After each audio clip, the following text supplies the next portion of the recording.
تجھے کیوں فکر ہے اے گل دلے صد چاک بلبل کی؟ وہ کیوں اوروں کے عیب دیکھتے ہو؟ اللہ کی قسم اللہ کی نظروں میں ذلیل ہو جاؤ گے، 2 ٹکے کے نہیں رہو گے، تمہارے تقوی دھرے رہ جائیں گے، تمہاری دستاریں یہ تمہارے قدموں میں گرا دی جائیں گی، تمہارے نماز کے ماتھے کے نشان یہ تمہیں جہنم سے بچا نہ سکیں گے، تمہاری تسبیحات، تمہارے مراقبے، تمہارا علم، تمہارا تقوی، تمہاری تبلیغ، تمہاری حج، تمہاری زکوٰۃ، تمہارے عمرے، تمہاری تہجد، یہ سب کچھ تمہیں نہ بچا سکے گی اگر تم نے اپنی زبان کو لگام نہ دی اور اوروں کی عزت سے کھیلنا نہ چھوڑا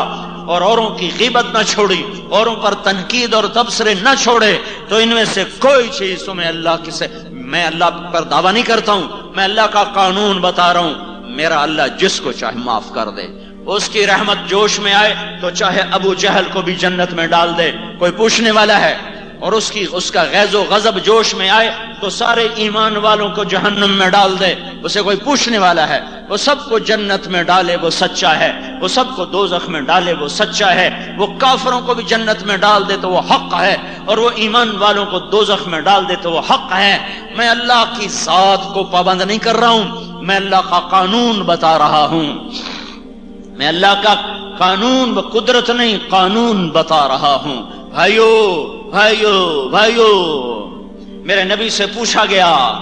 یا رسول اللہ قیامت کب آئے گی؟ آپ نے کہا میرے اللہ کو پتا اور کوئی نہیں جانتا۔ کہا یا رسول اللہ کوئی نشانی تو بتا دیں، کوئی نشانی تو بتائیں۔ تو میرے نبی نے فرمایا تھا جب مائیں ذلیل ہو جائیں اولاد کے ہاتھوں، جب اولادیں ماؤں کے ساتھ وہ سلوک کریں جو نوکروں کے ساتھ کیا جاتا ہے، تو پھر آئی قیامت۔ میں اپنے ڈیرے پر بیٹھا تھا، ایک ہمارے ساتھ ایک غریب آدمی رہتا، اس کے 2 ایکڑ زمین ہے، 2 ایکڑ، رحم دین اس کا نام ہے۔ اس کا بیٹا ایک مدرسے میں عالم بن کے آیا، اس کو میرے پاس لا کر کہنے لگا مولوی میاں صاحب، مجھے یہاں جو ہمارا خاندانی لقب ہے وہ کہتے ہیں، میاں صاحب اے جڑا میرا پتر ہے نا، اے پڑھیا تو ہے پر اے کڑیا کوئی نہیں۔ ایسے درد بھرے الفاظ تھے میں پگھل گیا۔ اے پڑھیا تو ہے پر اے کڑیا کوئی نہیں، اینو تا پیو نال گل کرن دی بھی تمیز کوئی نہیں، مینوں بھی وڈھیندا ہے تے ماں نوں بھی وڈھیندا ہے، سمجھ رہے ہو؟ میں اپنی زبان میں کروں، مینوں بھی وڈھیندا ہے تے ماں نوں بھی وڈھیندا ہے۔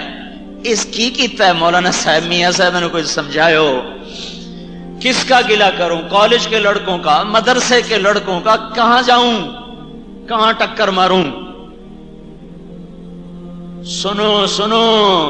تمہارے مسائل کا حل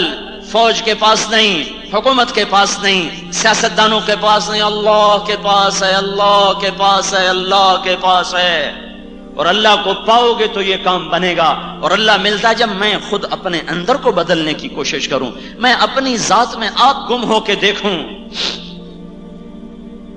اللہ کو پانے کے لیے اب ایک راستہ ہے، ایک اور ایک، وہ ہے حضرت محمد صلی اللہ علیہ وسلم کی پاک ہستی، پاک زندگی، پاک سیرت، پاک نمونہ، پاک قدوہ، وہ سراپا پاک، وہ سراپا نور، وہ سراپا اس کا دین نور، اس کا قرآن نور، وہ اپنی ذات میں نور، وہ روشن ہی روشن، وہ ہر طرف روشنیاں لے کر آیا، سارے کائنات کو روشن کر کے گیا، خود پیڑ پہ پتھر باندھے، دان توڑوائے، ہائے ہائے میں کیسے اس کے صدمات کو بیان کروں؟ اپنا سب کچھ لٹا دیا اس امت پر،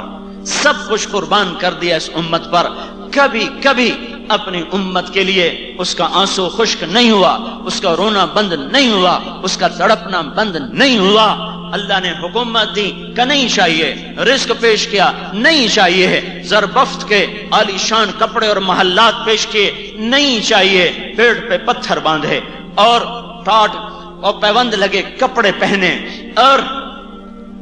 ایک وقت ساری زندگی کھانا کھایا، 3 دن لقمہ منہ میں نہ گیا، 4 دن ایک لقمہ پیٹ میں نہ گیا سوائے پانی کے۔ یہ وہ شفیق، یہ وہ حبیب، یہ وہ مہربان، یہ وہ محسن رسول ہے جس کے سامنے کھڑے ہونے والے ہیں ہم، جس کے آگے جس کا سامنا ہونے والا ہے، جس کے آنسوں کی سارا جہان قیمت نہیں دے سکتا۔ سارے نبیوں کا رونا ایک طرف، میرے آپ کے نبی کا رونا ایک طرف، سارے نبیوں کے دکھ ایک طرف، میرے آپ کے نبی کے دکھ ایک طرف، سارے نبیوں کی آہیں ایک طرف، میرے نبی کی آہیں ایک طرف، سارے نبیوں کے غم ایک طرف، میرے نبی کے غم ایک طرف، سارے نبیوں کی تڑپ ایک طرف، میرے آپ کے نبی کی تڑپ بے قراری ایک طرف۔ مدینے کی فضائیں گواہ ہیں، مکے کی فضا گواہ ہے، عرب کے پہاڑ گواہ ہیں، احد کا پہاڑ گواہ ہے، بدر کی وادی گواہ ہے، تبوک کا میدان گواہ ہے، عرفات کا میدان گواہ ہے کہ یہاں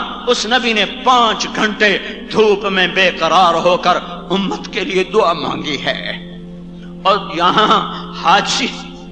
حاجی خود اپنے لیے 1 گھنٹہ دعا نہیں مانگتا، ہر سال اللہ لے جاتا ہے، میں دیکھتا ہوں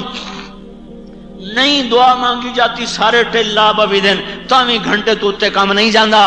5 گھنٹے ہاتھ اٹھے ہوئے ہوں اور اونٹنی جیسی بے آرام سواری ہو اور اوپر اپریل کی کڑک دھوپ ہو اور نہ کھانا کھایا ہو نہ پانی پیا ہو، 1 گلاس دودھ کے سوا حرام ہے جو میرے نبی نے اس دن کچھ کھایا یا پیا۔